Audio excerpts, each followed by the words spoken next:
Hello viewers, welcome to my channel. ఈరోజైతే నా ఛానల్లో ఒక కార్తీక మాసం స్పెషల్ వ్లాగ్ అయితే రిలీజ్ చేస్తున్నాను.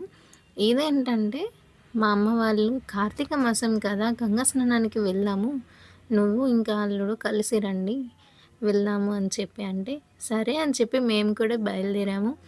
ఏదైతే కార్తీక పౌర్ణమికి 3 డేస్ ముందండి సాటర్డే నైట్ మేము స్టార్ట్ అయ్యి మా అమ్మ వాళ్ళ ఇంటికైతే వెళ్ళాము. సో, ఇంక ఇక్కడైతే మా ఊరొచ్చేసింది. ఎప్పుడెప్పుడు మా మమ్మీని చూస్తానా అని ఉండే. అంటే చూడగా చాలా రోజులేం కాలేదు. కానీ ఆఫ్టర్ మ్యారేజ్ ఎన్ని సార్లు పుట్టింటికెళ్ళినా కూడా అమ్మని, నాన్నని మిస్ అయిన ఫీలింగ్ అట్లనే ఉంటది గదా!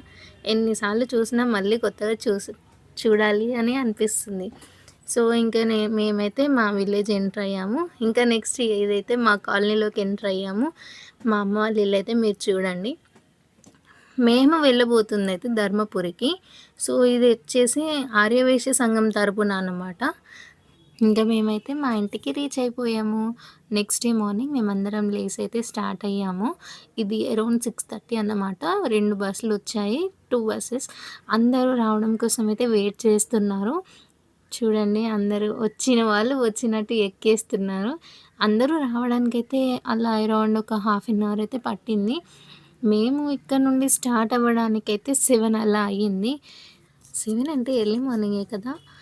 వింటర్ సీజన్‌లో సన్ అలా మార్నింగ్ వస్తే ఎంత ప్లెజెంట్‌గా ఉంటుంది. చాలా బా అనిపించింది. ఇంకా మేమైతే స్టార్ట్ అయిపోయాము. Stay tune for part 2. Video నచ్చిందా? నచ్చినట్లయితే లైక్ చేయండి, షేర్ చేయండి, సబ్స్క్రైబ్ చేయండి. Thank you for